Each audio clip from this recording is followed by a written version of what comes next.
It's the Christian Beer Show. Keep going.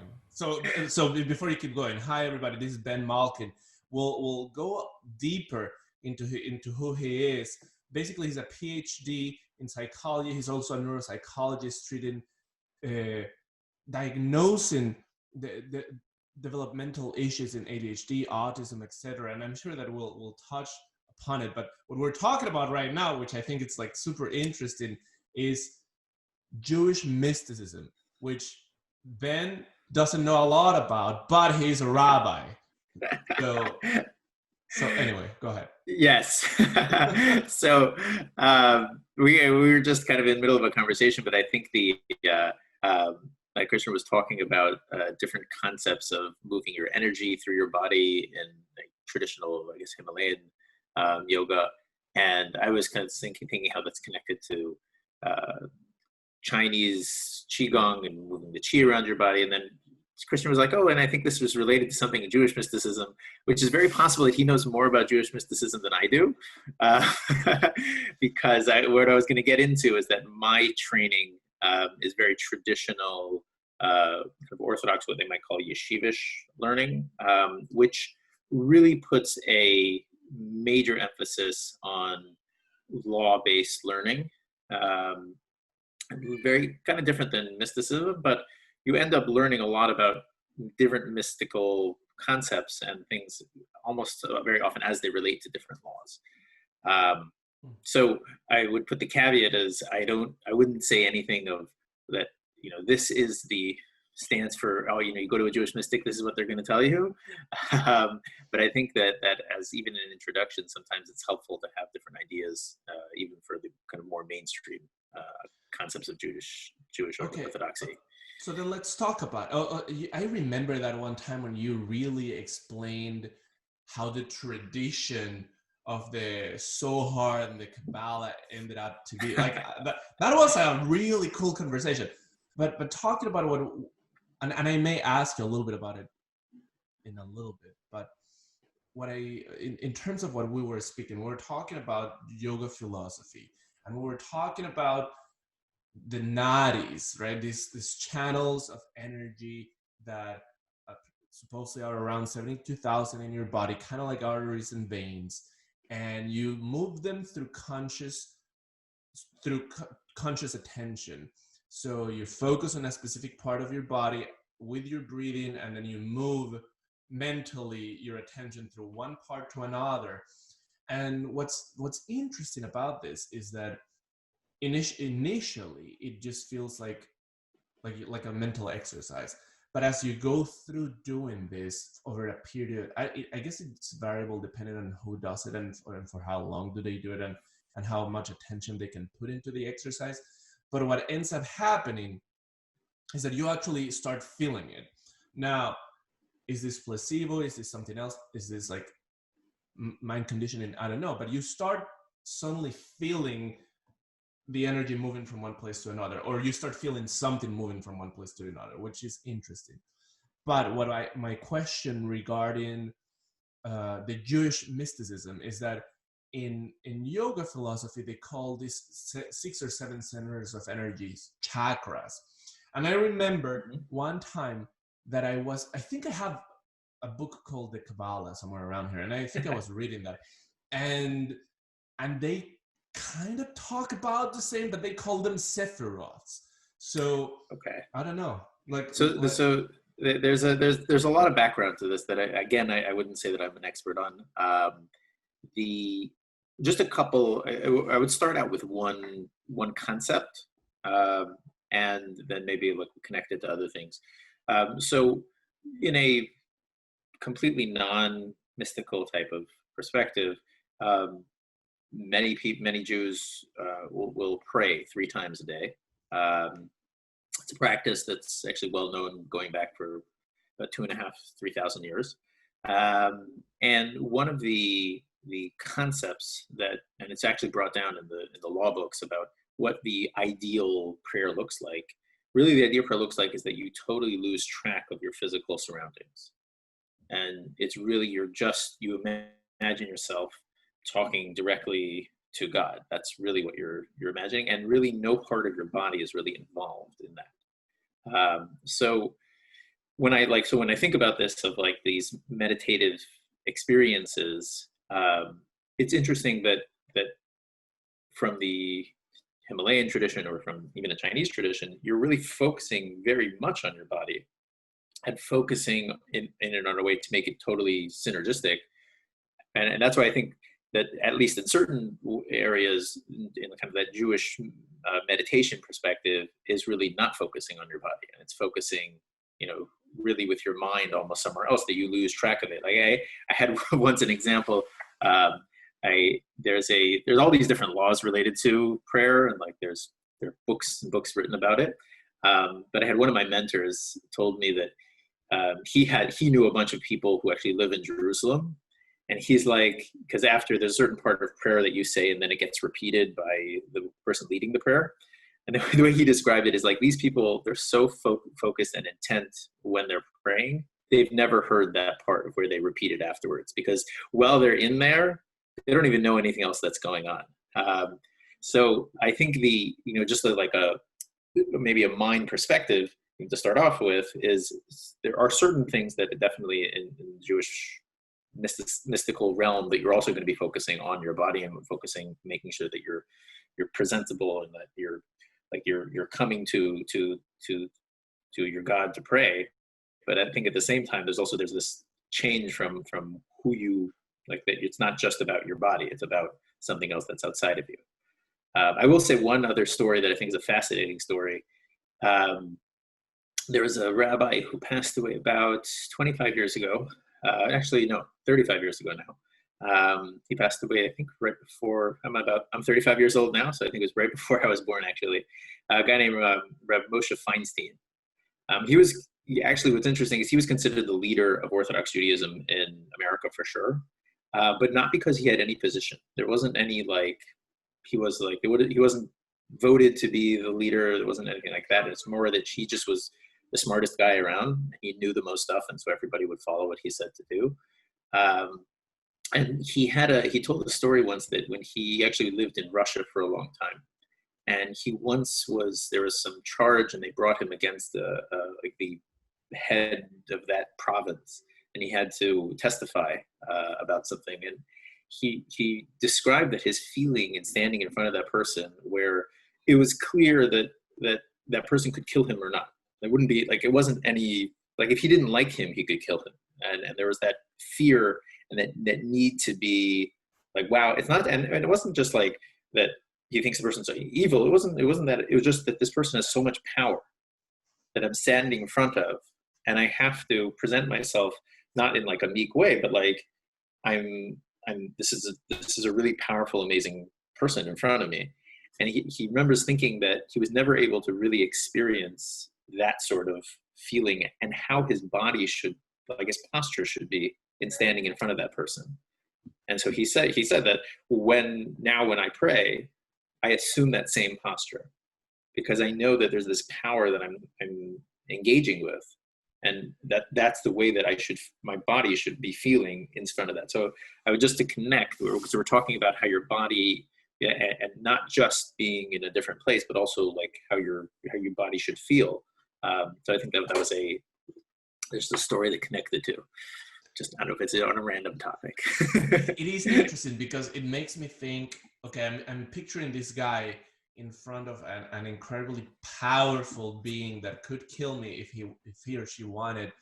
And I think I kind of relate to the general feeling of it. Okay, so if I'm praying to God that should be all powerful, there is this sense of awe, respect. I mean, I'm thinking of it from it being a separate being from myself too, right? So according to that tradition. And I have to be respectful. I would for sure be in awe, respectful, and a little bit fearful. And the combination of all those feelings would put me in a very specific mind state, and a natural consequence of that would be a posture, right? And that will be kind of prone to almost maybe not, I want to say almost devotion, right? Like, and this devotional state is going to be very positive to, or conducive to deep meditation. I see that. You know, let me give you a plot twist though, in terms of what you were saying. It's funny. So you talk about the Judaic prayer tradition in which you really want to be so absorbed in prayer that you don't understand, like you can't even think, like it's not part of your attention, anything that is going on with your body or your surroundings. And interestingly, the yoga tradition is the same. Now, it is. The thing is that you threw me for one there. yeah, but they have a process towards leading you there. So what they say is, okay, you can, through your actions, forget yourself. That's a way to deal with it, and they call that karma yoga. And there, Okay. it's a whole, basically what they want you to do, and I'm not gonna do it justice, but basically what it's based on is it's on you just working really hard and working so hard that you forget why you're even working.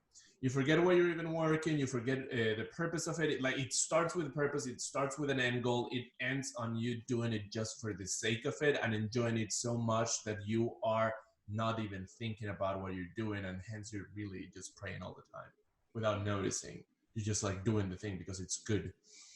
But that's one type. Now the other type that we were kind of like talking about is more of something that is called Raja Yoga, which is it's more of it's called the royal yoga. That would be the translation. And the the point of this type of yoga is that the more subtle you go, the more, I don't want to say effective, but maybe easier, right? Like, in order to work very hard to the point that you get yourself to forget about everything else, there's a lot of thought process that has to go into it. There's a lot of emotional turmoil that you need to get there, and you may never get there, right? Like, you may just hate your job and never go into that next step of personal evolution, if we want to talk about it in those terms. So what they want to do is that they say, okay, work is a physical, mental thing, but below the physical and below the mental, there's the energetic. So if we speak from psychological terms, we know that there's a correlation between emotions and thoughts, and certain thoughts lead to certain emotions. And so what they say is, yes, that's true, and certain energy patterns lead to certain thought patterns that lead to certain emotional patterns. Okay. So what we want you to do is that we want you to control your energy that is basically making your body and your mind function. We want you to learn to do so in such a way that you withdraw the energy from all the places you don't need it and focus it on one specific point. And if you do this for a consistent period of time, then you forget yourself. You pierce reality and you're in communion with God. And that's kind of like the purpose of this whole thing. And so they want you to do it by controlling your body. How do you control your body? Through your posture and through your breathing. So the more even your breath, the more relaxed your body is going to be. The more relaxed your body is going to be, the less likely it is that it's going to jerk or move around. And by not jerking and by not moving around, the less likely it is for it to distract you when you're in a meditative state. Okay. Yeah. Also, the more even your breath, you like it's the same. It's the same for your body, but it's the same for your thoughts. The more even your thoughts are, the more even the flow, even from inhalation, even that transition from inhalation to exhalation is like a trip, man. It's like it's a crazy... I don't know if we're inhaling the same things. So at the beginning, it's just a transition, but the more you focus, you will see this little jerk between the transition of inhalation, of exhalation, and the more even it becomes, the less you'll be breathing. I feel like, not necessarily, I don't want to put ideas in your head, but what will happen is that you'll see that the more even this transition is, the deeper your mind state. Let's just say that. And it becomes this weird experience. But I forget what the main point. Oh yeah, so basically what you will start noticing, and this is something I started noticing myself like maybe like a year or two ago, is that I think that it's impossible to stop thinking. I think that our mind just like is always thinking. We're maybe able to pay or not pay attention to our thoughts depending on the intensity of our concentration in one specific point. Well, and that could be a prayer or whatever. But what I started noticing, which is something that I was told by one of my yoga teachers at some point, is that you'll notice that every time when you're in a very meditative state, when you have a jerk in your breathing, it really correlates to a thought that you're thinking that has an emotional valence to it. And then it becomes kind of trippy, right? Like it starts becoming, oh, so what are the thoughts that I'm having that have this emotional valence that like fuck with my breath, like Right, what's right. going on there? And then you go there and you realize, yes, there's an emotional valence there, and how do I let go of that emotional valence so it doesn't bother my meditative practice? But it's more than that. It doesn't just affect your meditative practice, it affects your life, because then the less distracted you are in your life by these like intrusive thoughts that like take your attention away from your purpose, then it can only be a good thing in different ways. So it's almost like you're linking it up, in a psychological perspective, like you're linking what you're doing up to this end goal of the purpose that you're doing it for, whether it's to live more effectively, to live more comfortably, to live more focused. And in order to do that, you have these almost like impurities in the way that your life is going on, and then you never quite get there. You never quite have that. Or sometimes maybe by chance you have a day where you feel like you have it, you do it, and that's the way you would always want to live.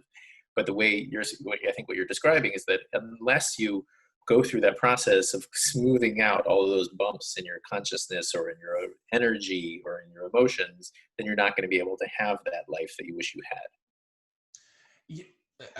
Yes, and I would say, and at some point that end goal of having an effective life and having a specific thing becomes nothing. It becomes like just really enjoying the moment, and it becomes like just enjoy the present moment.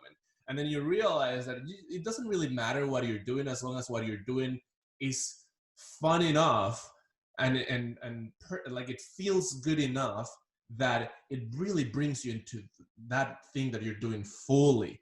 And then these emotional jerks, if we call them like that, like just take you away from that present moment. And it really does become a sort of like whoop, like in and out entering of the present moment.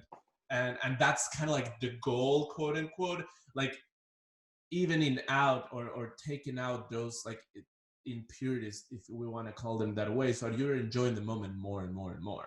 And it's the same as karma yoga, right? Like, or it's the same as that prayer that you were talking about, where you're forgetting yourself, because when you're truly in the present moment, you're not thinking that much, really. You're just like really in like being one with that thing. You're just like an expression of something that you're not.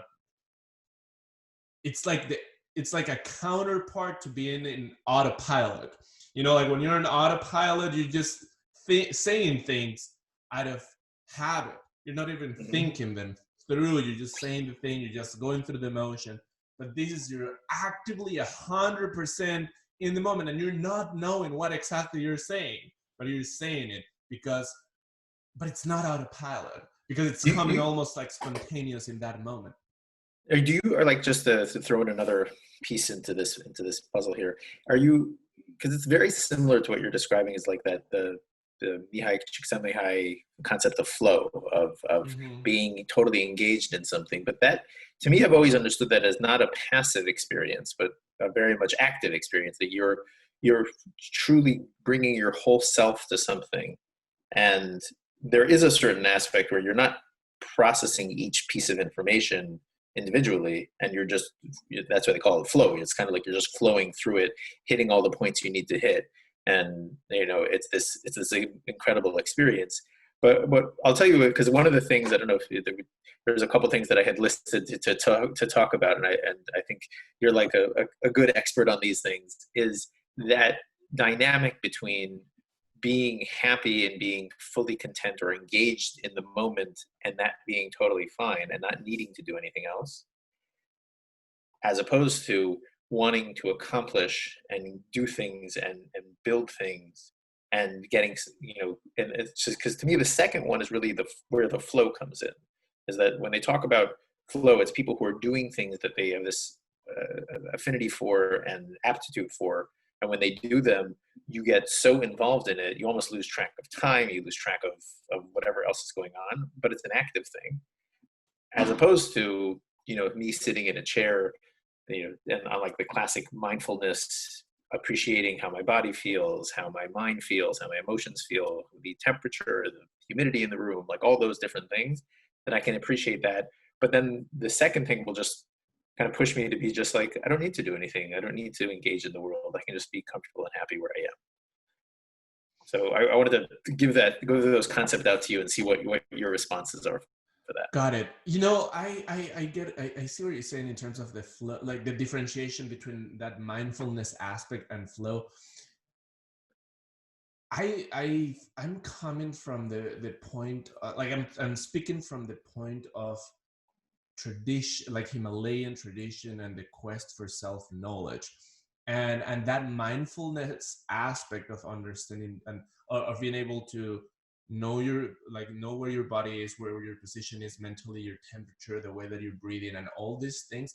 They're kind of like an exercise of your concentration capacity. Like when you go and do some body lifting, you're doing a bench press, you can do 20, then you can do 30, then you can do 40, and then you can do 40 and talk with a friend.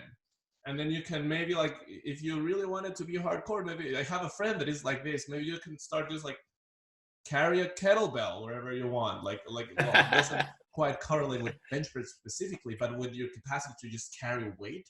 And then you just become this person that can pay so much attention to the things around them and you turn that into your baseline, and then you can pay more so the meditative moment is like your bench press. So you're sitting down, you're meditating, and then you suddenly are able to breathe more fully, breathe more attentive.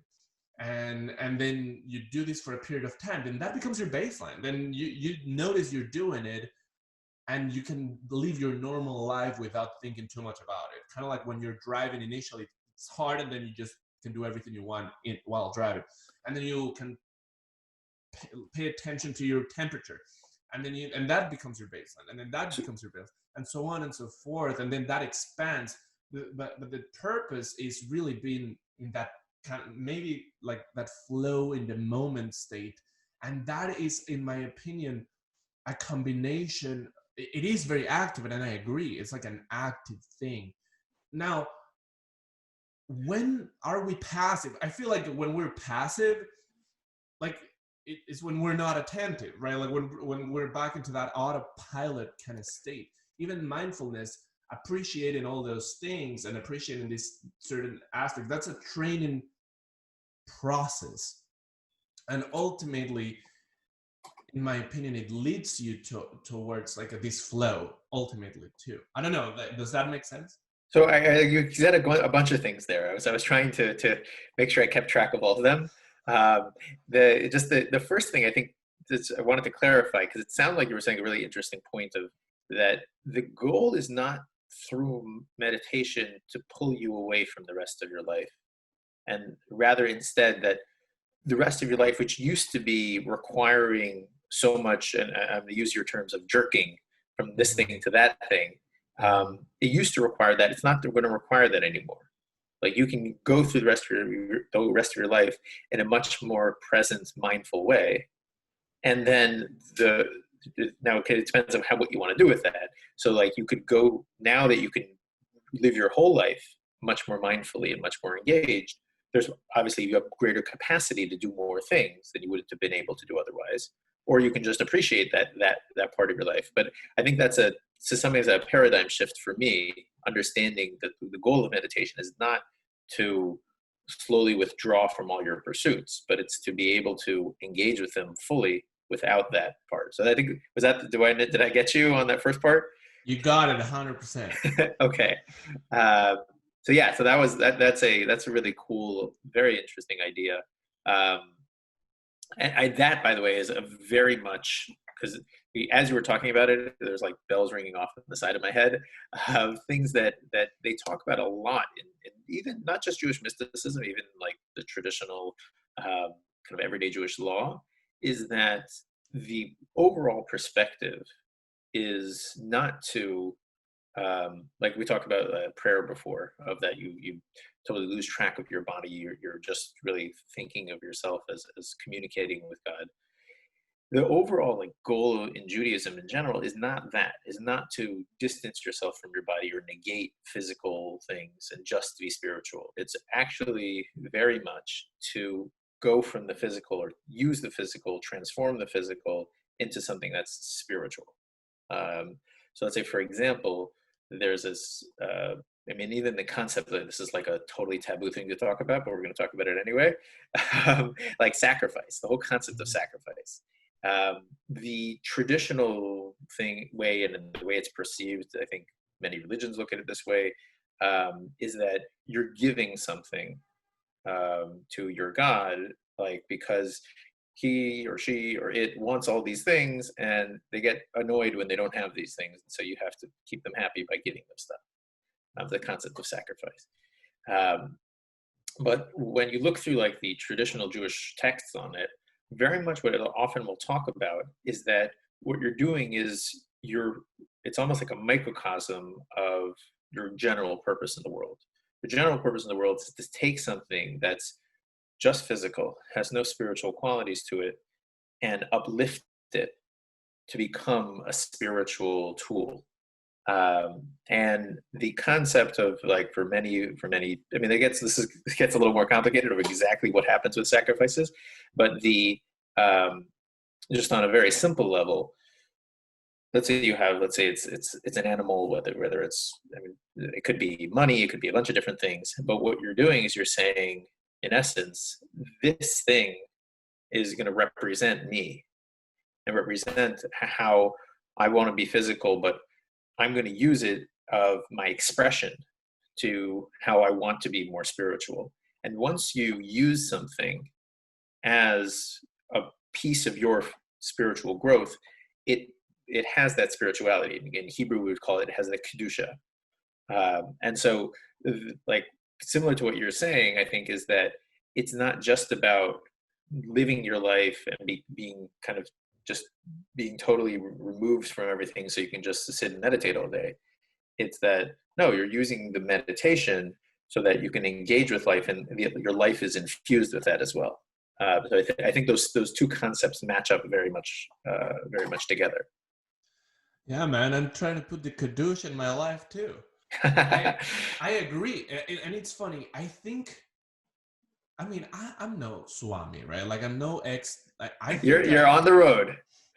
You know, it's funny that you say that. I was just talking with a friend about this a couple of days ago. I actually, for a big period of my life, really wanted to be, well, back in the day, I'm still Catholic, but I was thinking in terms of becoming a priest. Eventually, I decided that was not a thing for me. And I mean, specifically because of priests tend to be sexually abstinent, and that's just not my thing. And deeper than that, it was more of I felt like I would be escaping relationships. Like personally, I don't necessarily think this is what everybody would feel, but I was reading a book that a Swami wrote, and what this Swami said, Swami Vivekananda specifically, and what he said is that there's a very, very similar relationship, or it looks very similar very afraid and to be very, very masterful about one thing. And the example that he said is, or that he brought up, was, okay, there is a person that is supposedly trying to fulfill or live a life of no ahimsa is the Sanskrit term for do no harm. So somebody's like bullying this person, and but the person that is following ahimsa is saying, I'm not gonna fight him, I'm not gonna fight him, or I'm not gonna fight her because I follow ahimsa. But in reality, he's just shit scared of fighting this person, and he's just hiding like behind this principle. And then the opposite of that would be a master of martial arts. And the master of martial arts will also say, I'm not going to hurt him because I'm following the principle of ahimsa. And that is a very different experience, but it looks very much the same. And I think that's kind of like what I had in my experience when I thought, oh, maybe I want to become this. At that time, I think I wanted to become a yogi and go to the mountains and separate myself from everything, like just like what you were talking. And then I saw this woman that was very attractive, and I'm like, hey, part of me really wants to like explore this relationship with somebody that I'm really attracted to, that I feel like it's an exceptional woman. And I feel like what I'm really doing by choosing this path of just like a renunciation of the world is that I'm being afraid of the road that I have to take to be in this in an exceptional relationship. And that's why that's the first reason I decided not to go that road. And coming back to what you were saying is that, okay, so I think this is what happened with the yogi tradition, and this is just me hypothesizing right now, but it does have to relate with different yoga traditions. Back in the day, if you wanted to get enlightened, and let's talk about like dark ages, right? Like when you're a normal civilian, you could get killed if you did the wrong thing, right? You're half a slave at baseline. And it is really hard to be in the world and fully pursue the quest of the conquering of yourself and really knowing yourself, because you are a subject of variables that will push you in crazy directions in your life. Maybe you will be enlisted to go to one army.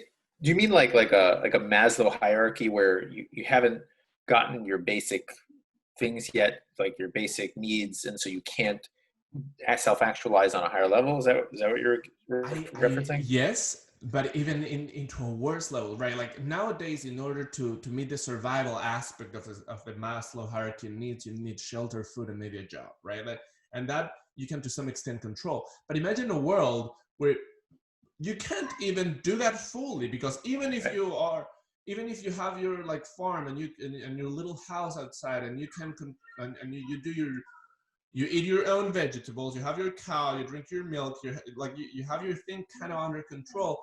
Every once in a while, like the troops will come and say, give me like 75% of your shit, right? Or your daughter, or your daughter, right? Like, or somebody will just come and kill you for it, right? Like, there's so many variables that are so outrageous back in the day that I feel like it was easier and a more effective decision to just go to the mountain where nobody's gonna bother you and try to self-actualize there. Now, interesting.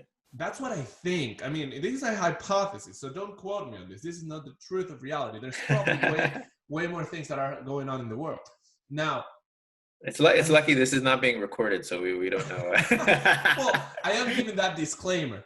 And I think that, but my problem with that road is that I think it was a good thing to do back in the day. But if I do follow the principle that enlightenment is like never ending, because if we're talking about an infinite universe and an infinite capacity to expand, then enlightenment can't be like a thing you do, right? Like it can be a goal towards the end. Like it has to be infinite in itself, infinite expansion. So it never really ends. So it really is about the present moment, expanding a little bit more in the moment and realizing that one extra thing in the moment and just enjoying that thing eternally. Do you And do? I'm gonna just to understand what you're saying there. It sounds like there's a lot. There's a lot of these concepts in your head that I'm like, getting little tastes of. But what you just said there? Just two things. One is that you like an interesting theory that the traditional going off into the ashram type of way to self-actualize or to know yourself, using different goals for like different places, was necessary given the chaos, I guess, about the easy way to say it, of the traditional world. And since there was such chaos, the only way to have any way of just being able to focus was to really just distance yourself from the rest of the world. And is that, yeah, did I understand that part? I wouldn't say the only one, because I'm sure that people would, even in the midst of that chaos, being able to do it, but just easier, like way easier than Right.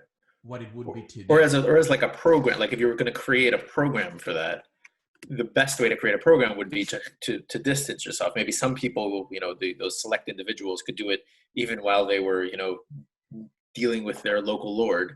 They could, just sit down and just meditate in their little hut. They would be fine. But often it would be possible. I actually would extend what you're saying a little bit, kind of bringing in Steven Pinker's Better Angels or Our Nature. I don't know if you know the book.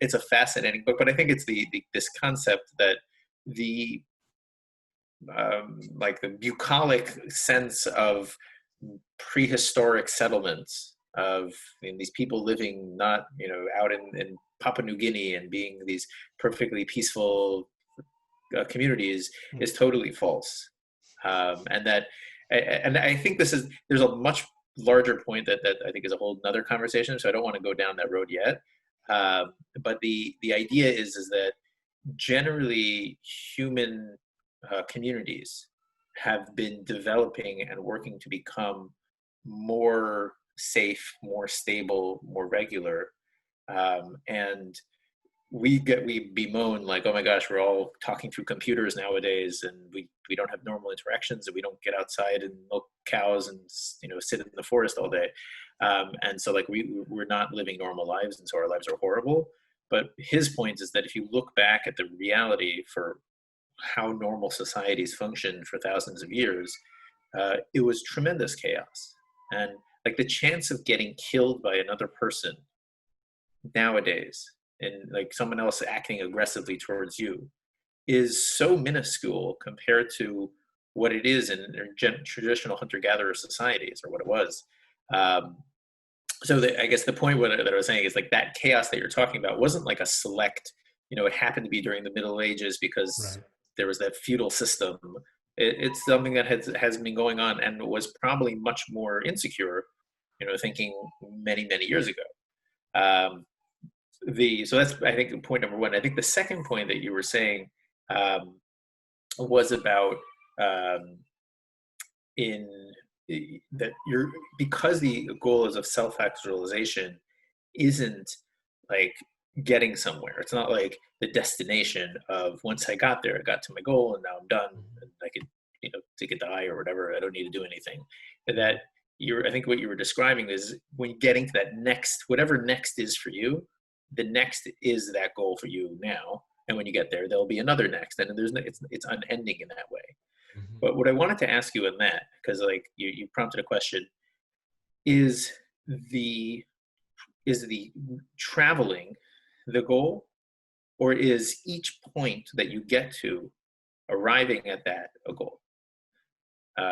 So it's a little confusing. No, but I see what you're saying. Is it the insight of that extra thing that I got, the goal, or is it the moment, the traveling through the goal? Right? Yeah. and I think that what I would say is that it depends on when one would be mentally and experientially. I think that whatever works for us. I sometimes will work for a goal.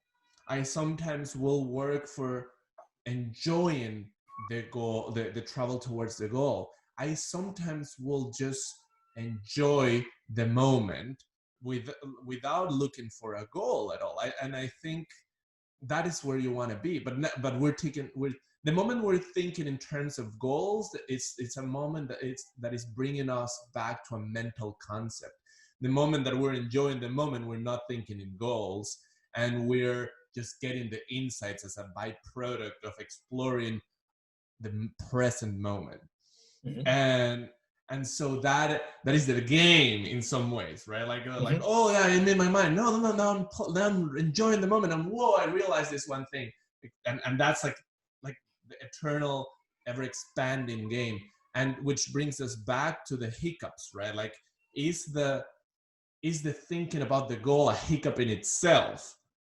Because it's bringing us to a mind state and what is this thing that I need to do in order to be happy? Like, do you need to do something to be happy, or you're just like thinking about the future, which tends to give us a little bit of anxiety, or like, oh, this is the right thing to do. Is there a right thing to do?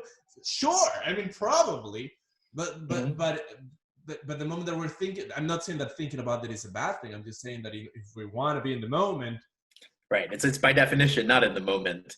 Once you have a goal, because you're saying there's this thing that I'm trying to get to, and in order to do that, you have to imagine there's a future self that you have there. Mm-hmm. Yeah, 100%. I would tell you just a funny story. It reminds me of so this is, again, there's this whole topic which I don't think we need to get into. Is there's a concept of in Jewish thought of Musar, which is a funny word, Musar, but it refers to not just knowing laws and following laws, but of the background of and sometimes it's the emotional state, sometimes it's your character, of all these, like almost like what they would call the soft skills to be able to do the hard skills of actually, following laws and doing the commandments. Mm-hmm. But it's working on all those soft skills that are around it. And so one of the greats of this movement and he lived about I think it's about 100 years ago now. His name was Yechezkel Levinstein, sometimes known as Rabbi Yechezkel Levinstein. Don't even try to say it. You're going to run into some difficult pronunciation there. But just a funny story. He was actually sitting with somebody else, and they were waiting for a bus, and he was like sitting there, just meditating, and often it's meditating about a Jewish liturgy or some text or something like that. And the person sitting next to him turned and like kind of looked to see if the bus was coming, and he I think he just like gave him like a little, like a patch, a little smack on the side, and he said to him, he said, the reason why you're doing that is because you right now are thinking of yourself on the bus. Like, and what was the thing that he did? I missed that. So you have two people sitting on a bench. Okay. Rabbi Yechezkel Levinstein is sitting and kind of meditating, focusing on what he's doing, and his student sitting next to him turns and looks to see if the bus is coming. And he's the student was like, what do you mean? Like, I just want to know if the bus is coming. And he said, when the bus is here, you'll get on the bus. When the bus is not here yet, you're thinking about this future of you needing to get up and get on that bus, but that's not relevant right now. Right, it's not useful at all. Thinking about that is not going to change your life. It's just going to give you a little bit of anxiety. Right. And so that's why it's funny, because that's what you were just talking about of whenever you have a goal, and even if your goal is to get onto that bus, starting to think about that. Now, if you want to say, like, I need to do X, Y, Z right now in order to be able to get to that goal, that's a planning perspective, and that's fine. But if you're no longer in planning, then you're just leading to anxiety about something that's happening in the future. 100%. And I think that, you just said it beautifully. There is a purpose in thinking about it when you're planning about it, and maybe when you're modifying the plan as you go through your life, right? All plans change to some extent. So maybe when you're modifying, you want to sit down and think about that. But the moment you did that, why do you want to do that again? Like, why do you want to like compulsively have that repeating thought? Hey, I do that all the time, every day, multiple times per hour, probably. But from a philosophical and even from a wellness standpoint, it's not useful. It's just not useful to do. Yeah, I mean, I often will say to patients, like, if you're living in the past or living in the future, either one is bad. I mean, the classic psychological perspective is I'm living in the past. I'm still trying to solve problems that happened 20 years ago with my mother. You know, that's not really relevant anymore to your life. But the same sort of thing, I think they say, like, depression is living in the past, anxiety is living in the future. And so yeah, that's the same sort of thing. If you want your psychological health, you do need to plan and you do need to learn. So like you learn from the past, you plan for the future, but you also need to live in the moment. Exactly. And if we correlate that to the breath thing that we were talking about before, if we're paying full attention to our breath, it's going to flow. It's going to flow beautifully. And the moment we bring ourselves to the future or to the past or to anything that takes us out of the present, it's going to jerk. Mm-hmm. And that's why they're thinking about this in those terms.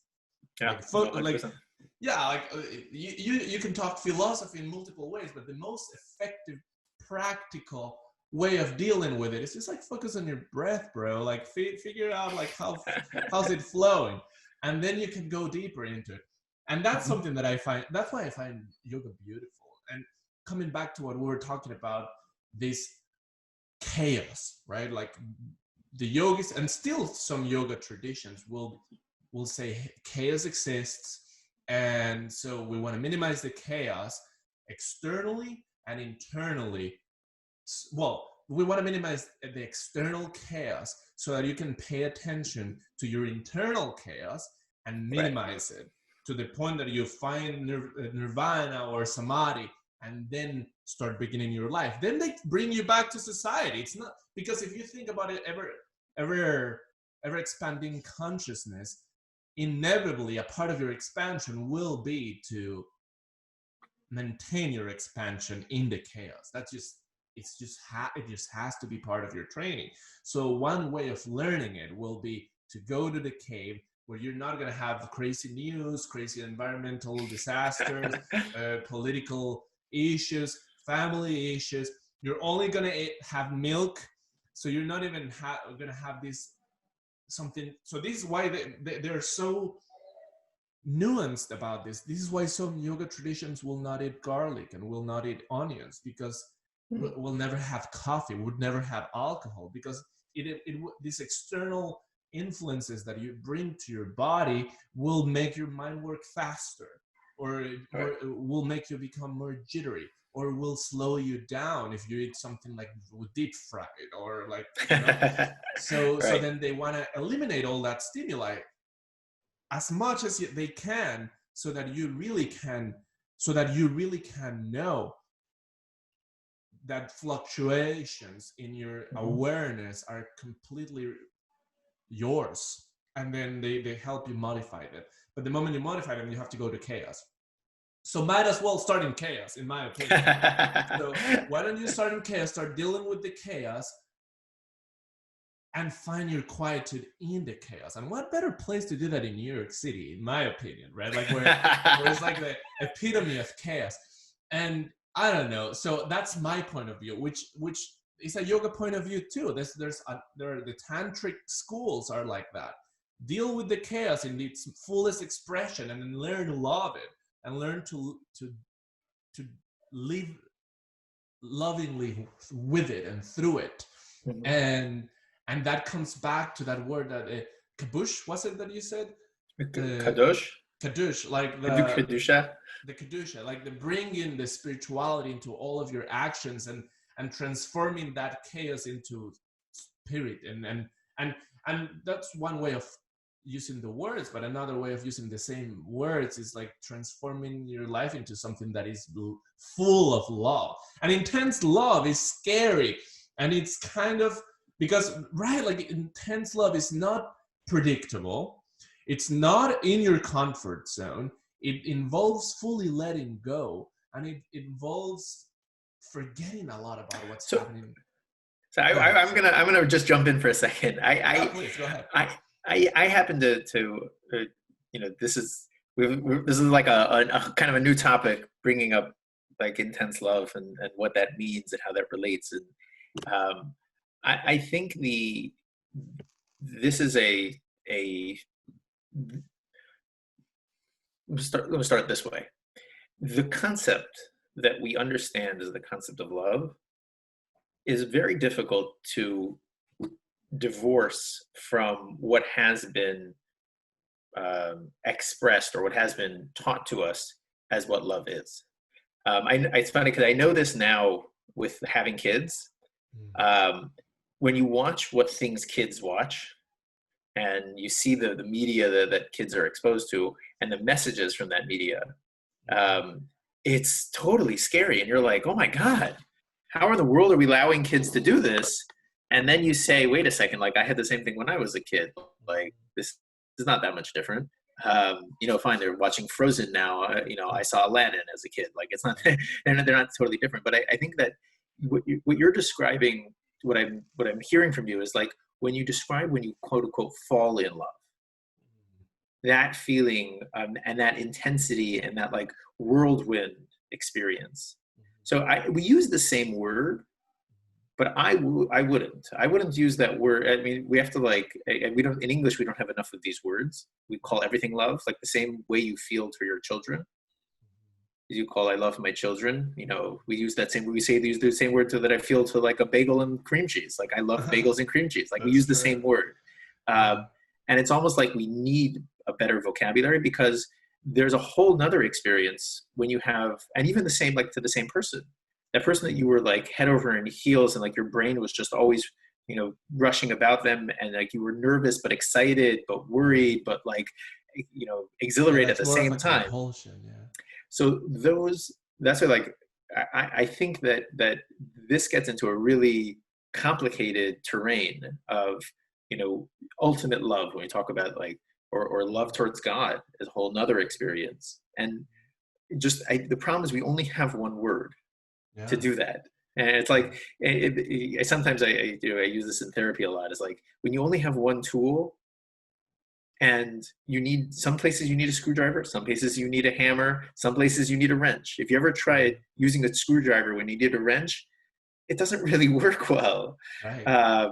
So that's why I think, you know, when we started, like you started down this road, you know, there's a bunch of different paths over here. And that's so true. And I'm glad you brought it up because I talk about, like, I'm using the word love and I'm meaning something very specific that probably doesn't relate to like most people's minds, right? Like I see what you're saying. And I guess that what I'm trying to say in that, Kedusha, I'm trying to say it so that I remember. You got it. Yeah, is that I wanna. So what I'm doing is it is a sort of expression of my unconditional giving into the moment, to that particular instance, whether it's a person writing a book or walking or doing whatever, and that in my mind is true, like ultimate love, like an expression of giving yourself to the moment. Or but if you want, but you can say, I guess we could say moment, but we could also mean creation and uniting ourselves with it in the action of that present moment. And that's what I mean. And that involves chaos ultimately. And that's why I use, coming back to what we were talking about initially, that's what I believe meditation helps you with, right? Like meditation is this little tiny space in which you do have that moment of minimizing the variables. It's like kind of that cave moment. And then from that cave moment, you raise awareness and raise attention to differentiate the external from the internal, and to ground yourself into the internal and project the internal into the external, transforming it into the spiritual. And the more you do it, the stronger it becomes. And and that's what they were trying to do in the caves. They just like that more of this groundedness. Now, the problem with that extreme groundedness is that if you bring that groundedness to chaos, I think you're prone to lose it because you're not used to it. It just feels more powerful. And I don't know many enlightened beings that came from the cave and are now in the city like preaching. But in my mind comes Osho. Have you seen this documentary? No. They have a Netflix documentary that it's amazing. And it's this guy, so Osho, this guy that supposedly enlightened, comes from India to create a retreat in the US, and it really down spirals into a sort of revolutionary commune with AK-47s defending it and trying to destroy Arizona. So that's kind of crazy. Whoa. Yeah. It really, and it's funny because you read Osho's book, they're really good. And I think they're really powerful and very spiritual, but I do think that thing just, the fact that you become very highly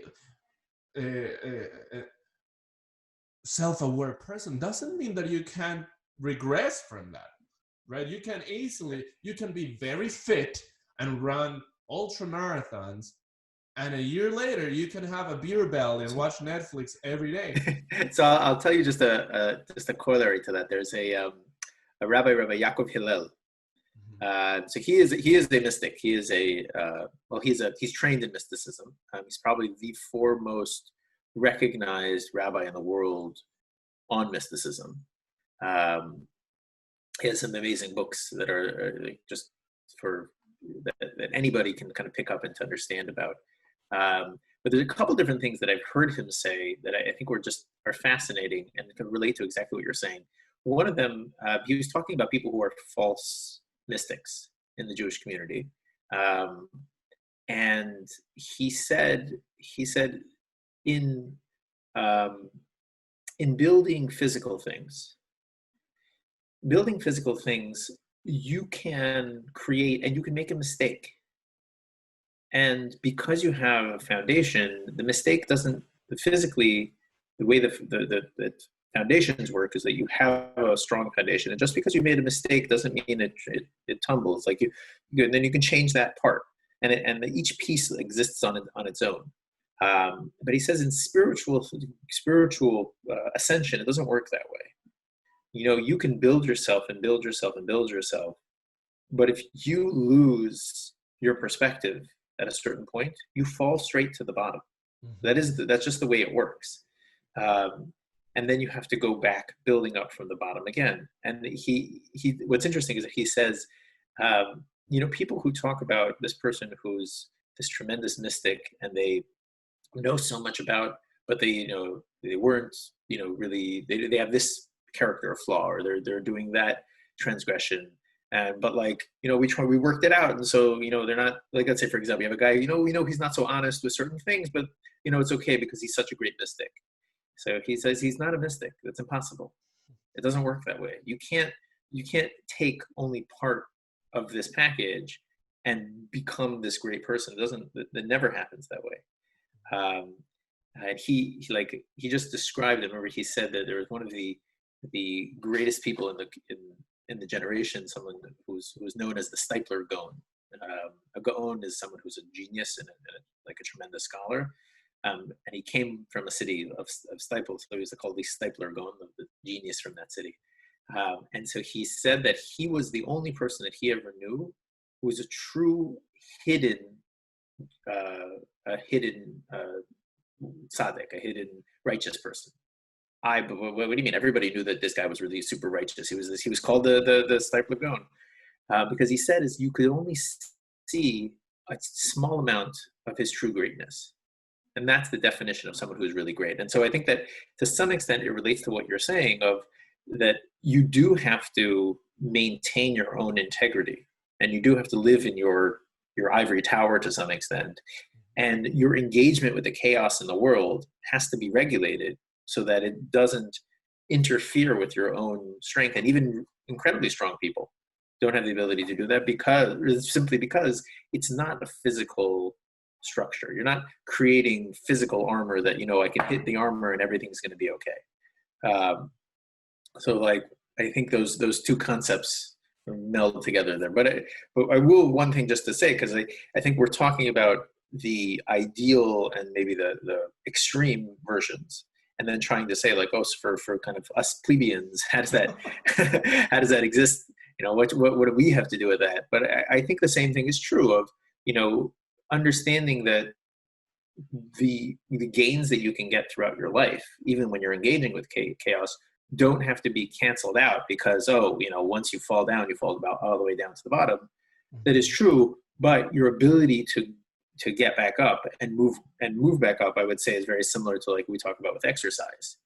True, if you lose what you're doing, you fall back down, but your ability to get back there is much stronger because you know what you're doing, you have the mindset, you can get back into running or exercising or weightlifting or meditating, and that can get you back to where you want to be.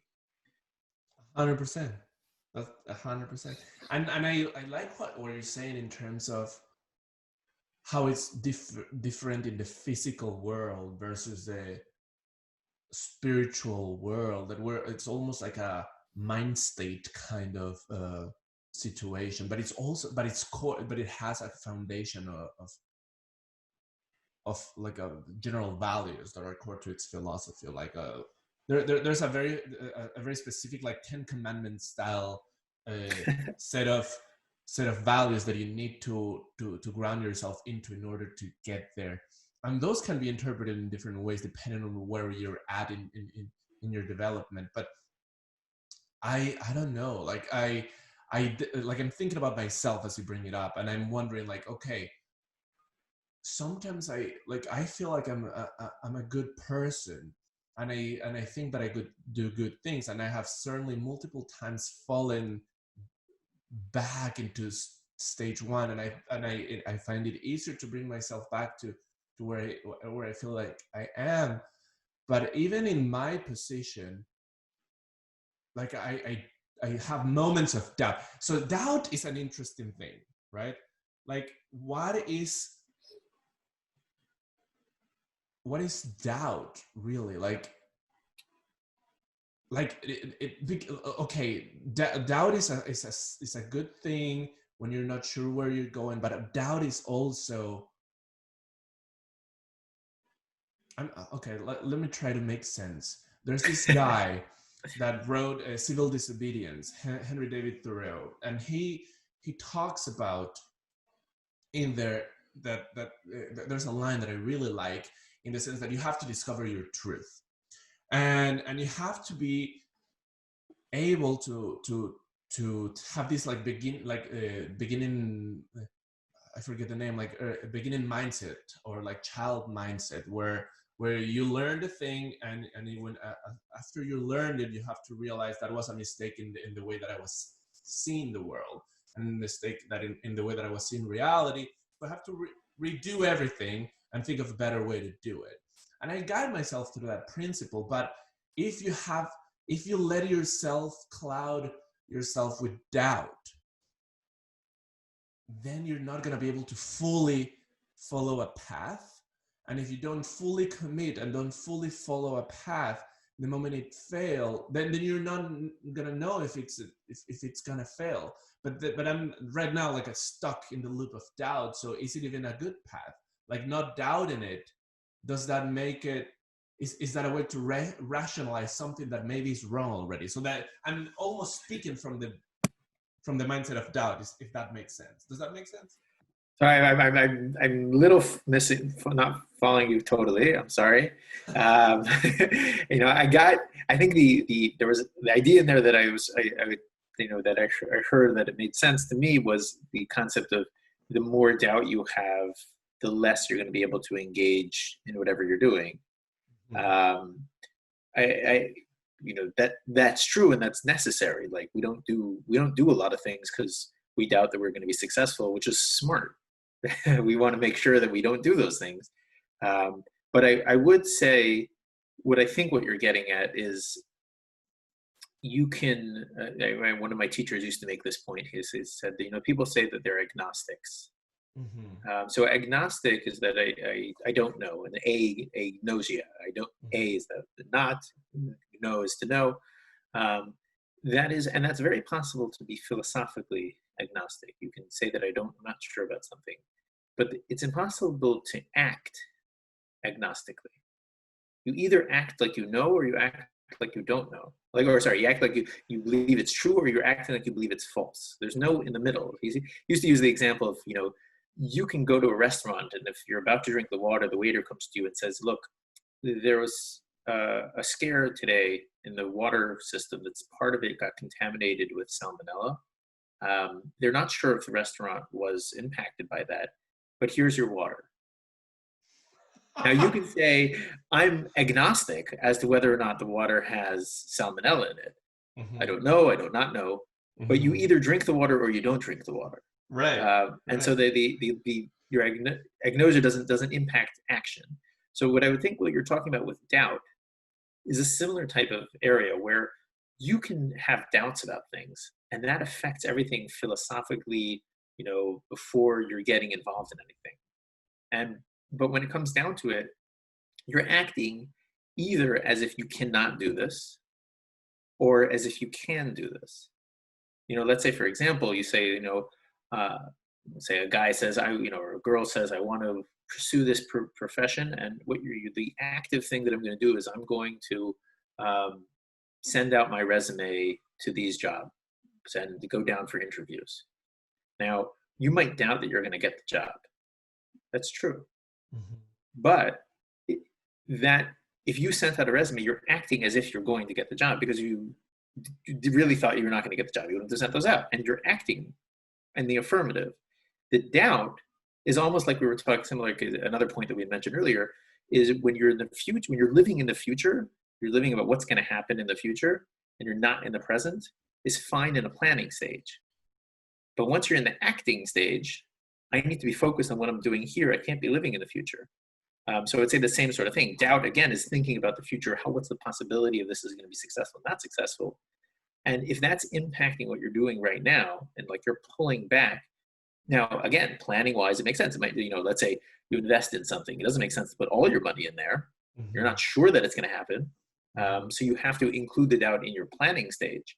But once it's there, or once you're acting on it, you have to act fully as if there is no doubt. I love what you just said. Like, I feel like you cleared so many doubts that I was having as I heard it. Yes, that's exciting. I agree, because I don't know. I started thinking about the concept of doubting at some point during our conversation, and I noticed it changed my whole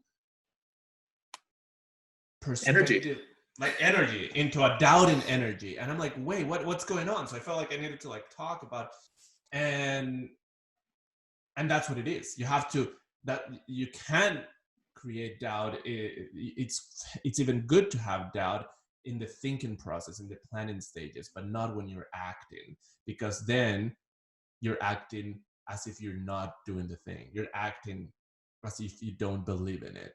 And that's so true in medicine. And I think I give it, you may have been there when I talk about authentic communication.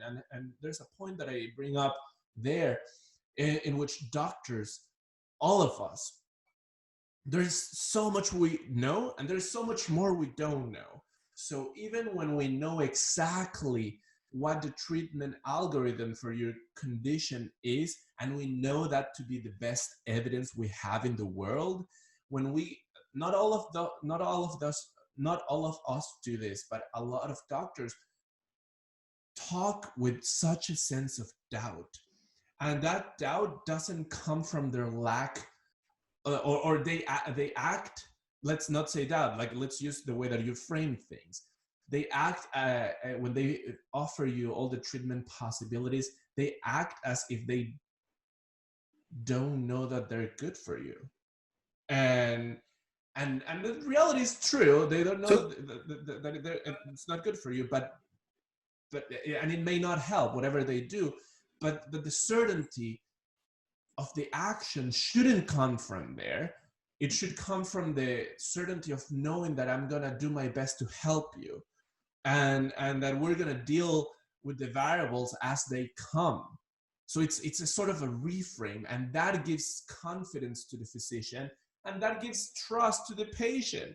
And then suddenly the patient is very happy to try and hear your, like, because if you're coming from that, like, I don't know if this is going to help, they don't even want to hear your treatment choices. But if you come from the certainty that I know that I'm doing my best to help with what the tools I've got, then they're going to be like, yeah, let me know what are these tools. That's what it is. Okay. This was very helpful to me. So I would even add on just like a little piece there. I think I see this with in psychology for sure. In medicine, it's the same thing. That people, there's almost like two points of certainty that you want. You want to know that whatever is happening now is going to get you in the future to there. I want to know this is going to get me there. And that right now, of my choices of things to do now, this is the best choice. And like if you split those two, we kind of conflate those two, but if you split them, then your kind of doubt and not doubt with it as it relates to doctors really applies only to one and not to the other. So like if you're talking to a doctor and you're saying, is this going to get me to this future? And the doctor says, I don't know, I'm not sure. 75% of the patients get there, 25 don't, and we don't know what that other variables are that impact that. So you want me to be certain? I can't be certain because the future is not certain. And then there's a second step of, well, these are your options now. You have 1, 2, 3, 4, 5. Which is your best option given this background? And it could be, no, this is your best option. Could something else work? Yeah, sure, 100%. It's like saying, if you were driving somewhere, what's the best route to take? And you say, well, you should go this way and then this way and then this way because that's the fastest route. Now, are you sure there's not going to be any accidents on there, or maybe some, this time of the day isn't the best time for you, and maybe if you took a different way, could be. But of all, you're asking me what's to tell you right now, what's the best way? This is the best way. And so I think that certainty is not about outcome. Certainty is about process of what to do right now. And again, I think this is all relating to that same, like we're coming back to the same concept in like an iterative fashion of living your life, and applying it generally to your life, living your life certain about this next step, what I'm doing, because I've thought about everything and this is what I want to do. Now, it might not get you there. And I would even say, just that you just brought this up for me, I don't know if I can jump in and do a little bit of a tangent, is that we often think about our past life with that, it's not doubt anymore because we know what's happened in the future, but of regret in that way, of thinking, oh, I should have, or I wish I had made a different decision in the past because I know now what the outcome is, without thinking about, in that moment with all the variables, did I make the best decision, or did I really think about everything in the best way that I could have? And it's the same sort of thing. If you're really living in the moment, then even when you think about the past as you were living in the moment in that point. And to me, it's the same math, just going backwards instead of going forwards. Okay. Does that make any sense? Or is that... Try again. Okay. So let's do the forwards, and then I'll explain how it correlates to the backwards. So like what you're talking about is, it doesn't make sense to live with doubt, because right now you're telling, whether as a doctor, you're saying, this is the best thing for you to do right now. Now, does that mean I know for sure this is going to get you to the goal that you want to get to? No, because I don't know all the things that can happen between here and there, or there are probably variables that are impossible to see here, and I can't see them, and they might affect it, and there's no way to see that. But it doesn't make sense to go spend how much time and money and effort looking for those uncovered variables. Of what we have here, this is the best decision. This is my expertise is telling you to do. And that's the certainty rather than the doubt of the future. Is that, that part's good. Yes. So then the same thing, like sometimes what it happens often emotionally is we'll look at the past and think, when I made that decision in the past to whether it's a relationship, I made the decision to go out with that person, or I made the decision not to go out with that person, or I took that job, didn't take that job, went to school, didn't go to school. All those decisions that happened in the past, we can look back and think and regret. Like, I wish I made a different. Now, what are you thinking? You're putting yourself in the driver's seat in the past and thinking about you could have made a different decision there. There was this other reality where you could have done something different. Now, what happens is the reason why, to some extent, you regret is you feel like it was really possible. I really could have just done something else. And so my point is that what it is this span from you here to going all the way back to the past of thinking, I could have, that in this space, it should have, like, I could have ended up here and I didn't. I could have made that decision differently. But the only way that you can think that way is because you're using where you are right now and your mindset now and implanting it all the way back to where you were. And it's almost like you have to have both pieces in order to have that regret. Yeah. Right? Yeah, that's true. That's why there's no point in regret either, as well as doubt. Well, I guess the point is, if you really just looked at it just from the past, and you don't think about what you know now in the future, just from the past, you'll come out with the same decision likely you made in the past. Or, you could regret not trying. Yes. Like you could regret, like, being, you let the problems of your life, and there's decision points there. I mean, that's definitely a Jewish concept of being able to make decisions. It's not, everything's not predetermined. But you didn't, so you can have those regrets. And I think that's a different story. But often we have regrets about things that, if you think back about it, you're like, no, I actually made good decisions at the time. I just didn't know the information I know now. So I would say it's that being able to look only from that perspective in the past, in the same way that when we talk about from the present going to the future, if you can only look at the present, and then even when you get to the future, you'll only look at the future. And then you're being honest with yourself. You're being honest with who you are, what decisions you have, and being able to be confident and being certain about the decisions that you make. And I think that's the point. So, like, you can be confident about decisions in the past by only thinking about them from the perspective you were in the past, because that's exactly where you were.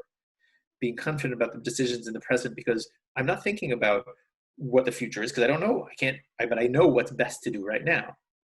And that, I think that's how everything. And that's where I got caught up. Like 5 minutes ago, I was thinking about the future implications of, like, am I holding the best interest of everybody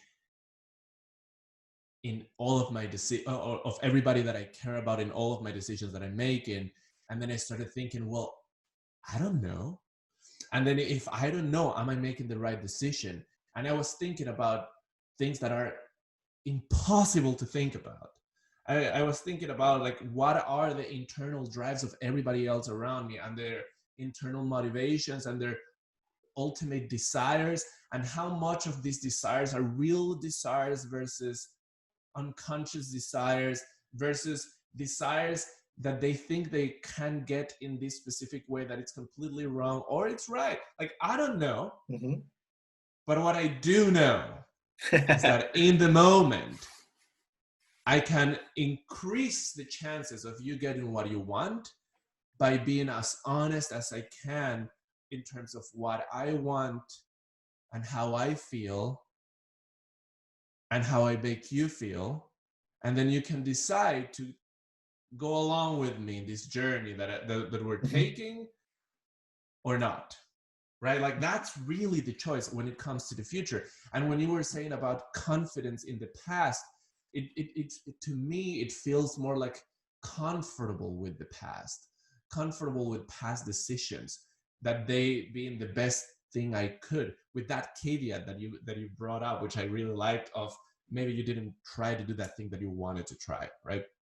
And that's a beautiful caveat, which brings me to another full-on kind of like Stoic philosophy of, you're gonna die, right? You are gonna die, I am gonna die, we don't know when, so might as well do that thing that you really want to do today, because that that is a regret you may have if you don't do.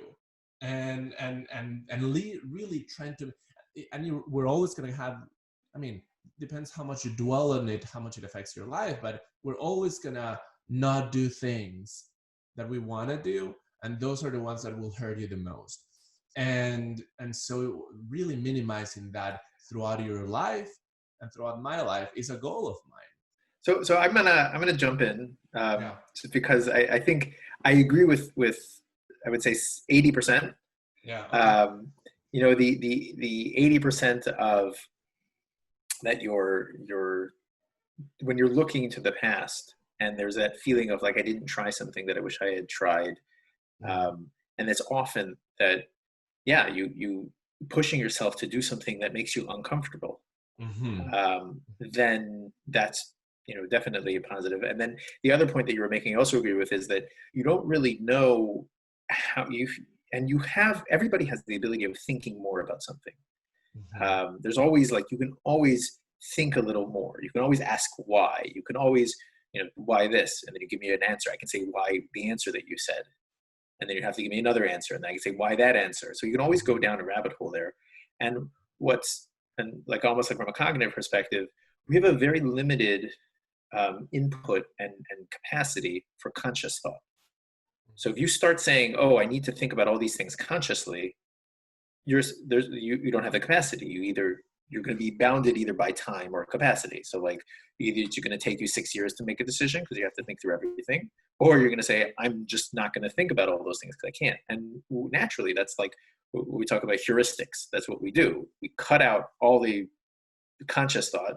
We use a couple different things that we're conscious, like cues that we're conscious about. We make those decisions, and we have to feel confident about that. And so again, that's why I think it comes back to the optimal, or maybe the best word is optimal decision rather than the best decision. Because optimal is like you're optimizing your positives and negatives, or your risks, or your limitations and your assets. So that's the same sort of thing. Like when you're making a decision about if the medical thing, yes, I could go through your whole history and go through everything you eat and everything you do and all of that thing. And it might not come out with anything. And in the process of that, you might die. So we're not going to do that. We're going to try to make the best decision that we can with the shortest amount of time that's going to give you, and we might need to try something later. But the other thing that you said about that's the part I really very, very much agree with it. And I think it's important to think about, you know, even thinking about like this, your whole podcast of thriving. Thriving is not about doing things in the best way.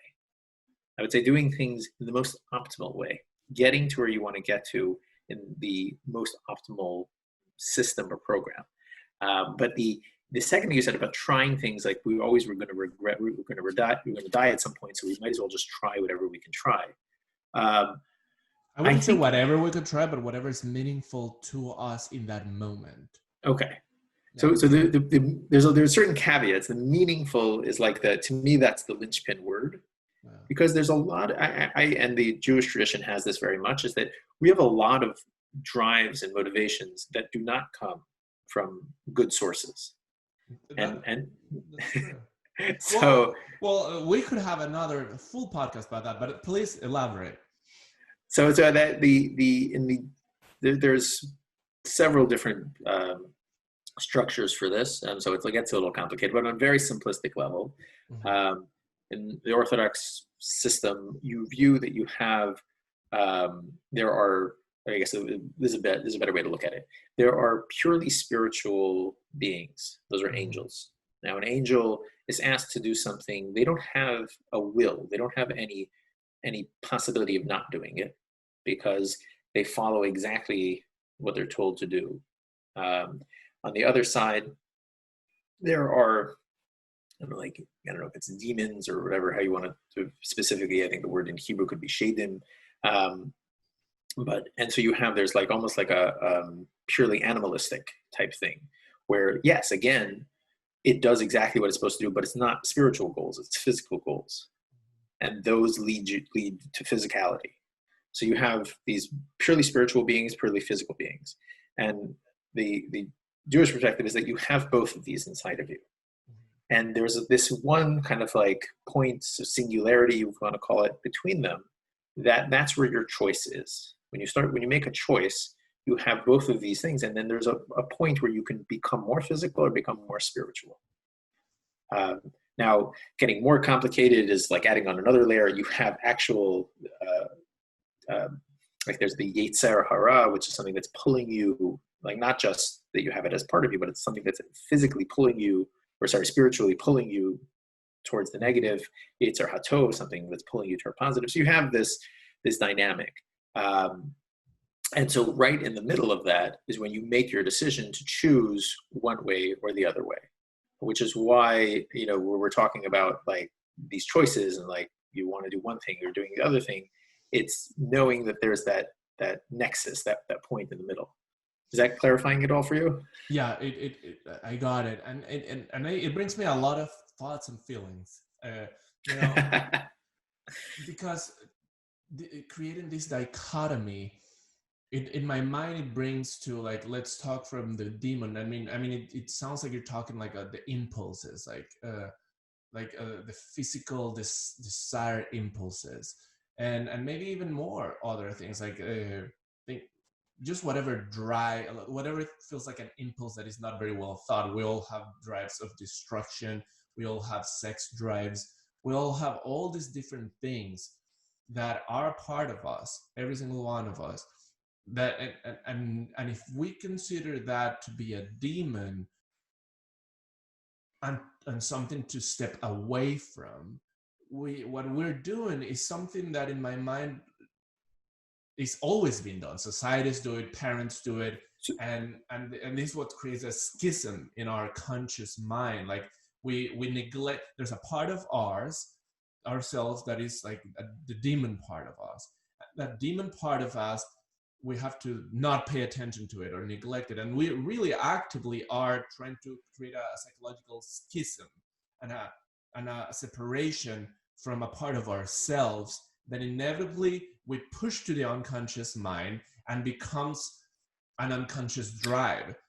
So that's where I agree with you that if you suppress it, mm-hmm. or you ignore it, suppress it, deny it, all of those things, I agree with you. That ends up with those psychosis and the psychological problems, and even I would say spiritual problems that come from that.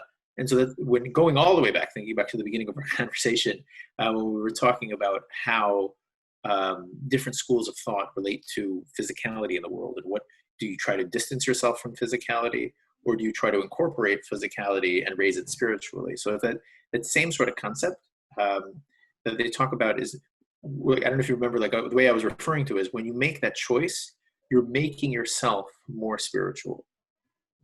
When you choose to follow, your the better part of your nature, you're creating a positive. Now, really, like let's use like a clear example.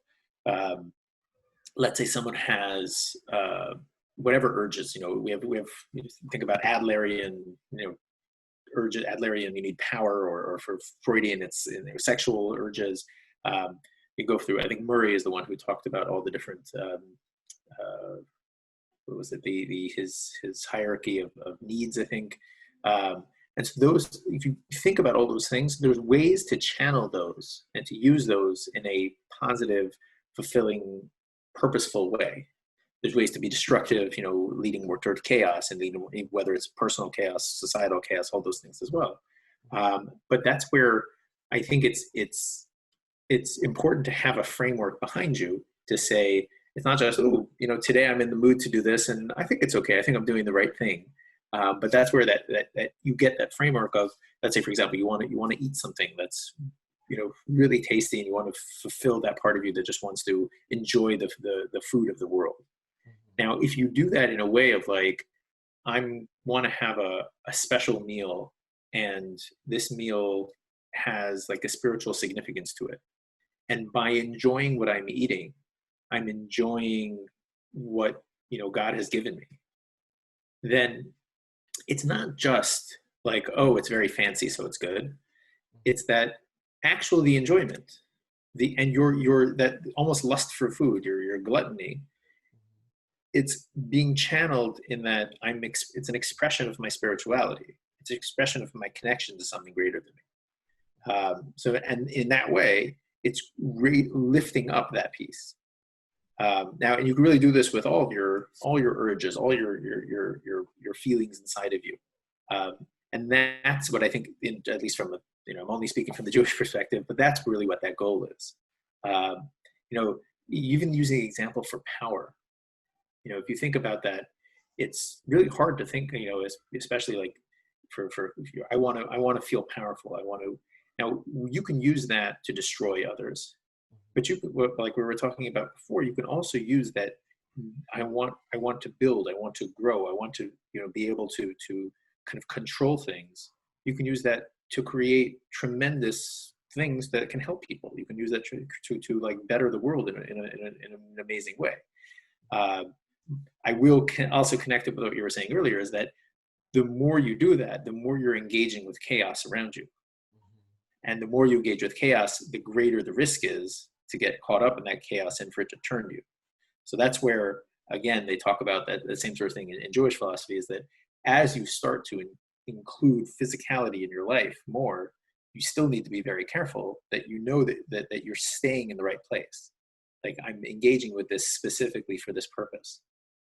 And just and maybe like to bring it all the way, like also to connect all the dots here. One of the, there's a tremendous amount of, like you said yourself, related to the church, there's a tremendous amount of taboo around sexuality when it comes to Judeo-Christian thought. It's totally, it's chock full in everything. There's a very, not very famous, but a well-known passage that says that, where God exists? God exists in the union of a man and a woman. And a man and a woman are lying together and having sex together. That's where God exists. And you would be like, what? That doesn't sound Jewish or Christian at all. Like come on, that's exactly not where he exists. But the reality is that relationship and that union between two people, when you're channeling and very physical, very almost like, almost beast type of urges, when you channel those in a purposeful and meaningful and spiritual way, it's one of the greatest things that you can create. And so I think that that's where we talk about these things.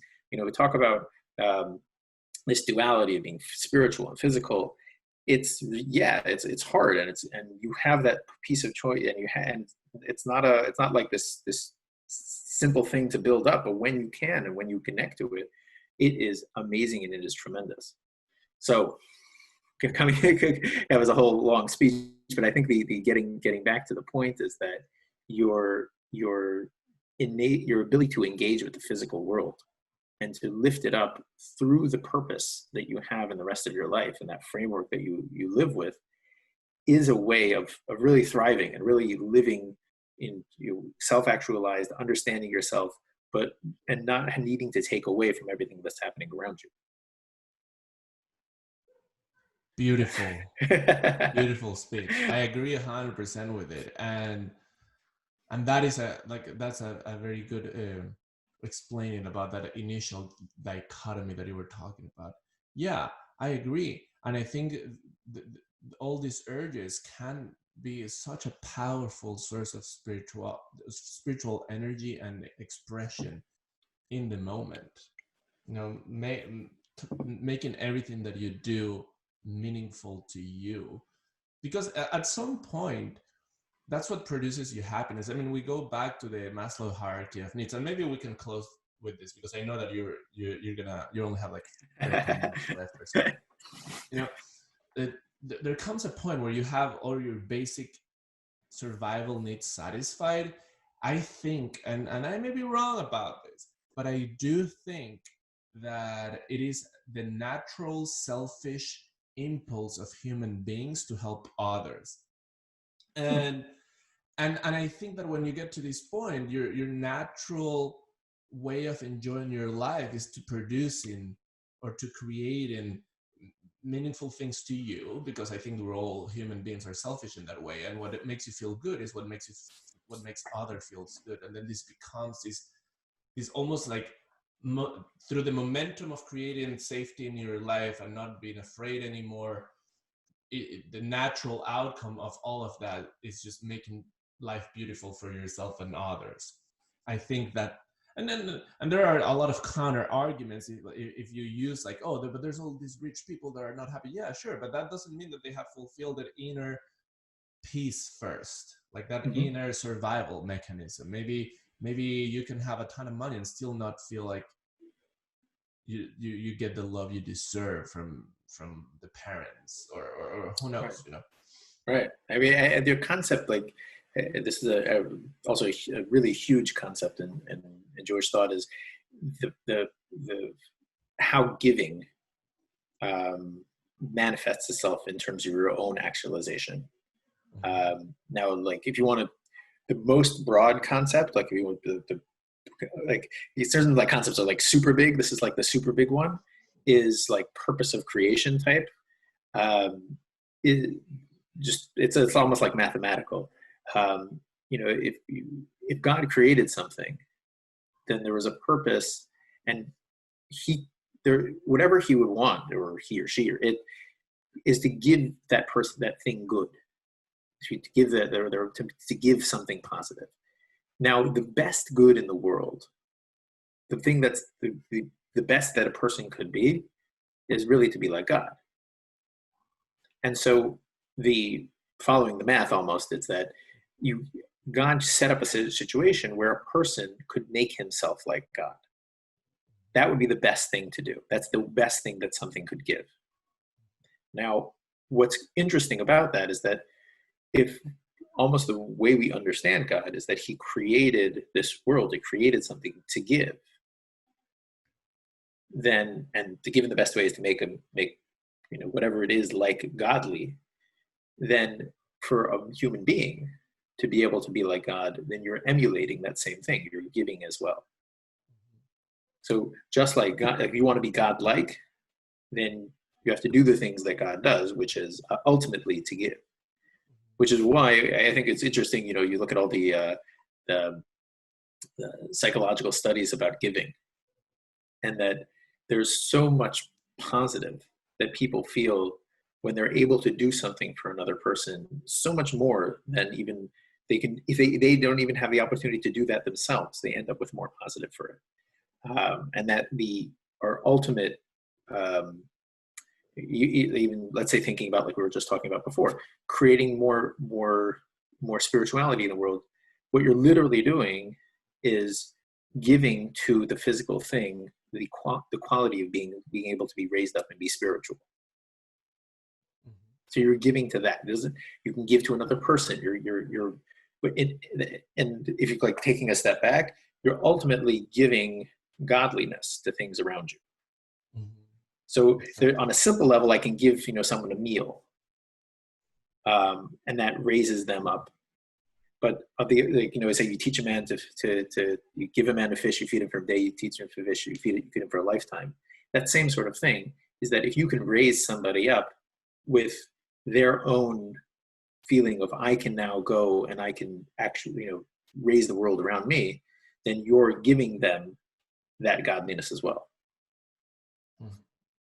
So I think it's that same concept. And just to tie a little more tying together, the word love, we were talking about with love before, and it's also a relatively well-known concept. The word in Hebrew, ahava, and it might be a play on words. The word hav, actually in Aramaic, means to give. And so it's often meant to understand that a real love is a love that you give to somebody else, and the feeling that you have in that relationship. And so they talk about how someone you like, and you see this with its parents and child is the best example. Who loves the other person more? Does a child love a parent more? Does a parent love a child more? And it's obvious. You're like, ultimately, it's a parent loves the child. The feeling that they have is going to be more intense than the feeling from a child to a parent. And the reason why is because the feeling of love, and this is obviously a very specific type of love, is increased and is intensified by giving, not by getting. Like the person that gives to you doesn't love you as much as the person who is actually giving. And it's a tremendously powerful thing, but it again relates to the same concept of that as you're giving, you become more spiritual and more godly in that act. So, give me a little deep for the end. I loved it actually, and it ties very beautifully with a lot of what we've been talking about. I really like our conversation because it's like multiple circles coming back from different points of view, and I feel like I've learned a lot today. I will say that, Christian, every time I talk to you, I come out knowing a tremendous amount of information about things that I would never have the opportunity to learn about in any other time. But also, you help me clarify things that I've been thinking about myself. So, well, thank you for that, and you're welcome for that too. Thank you. All right. We should definitely. Hey, you're coming back for that. For sure. This is really amazing.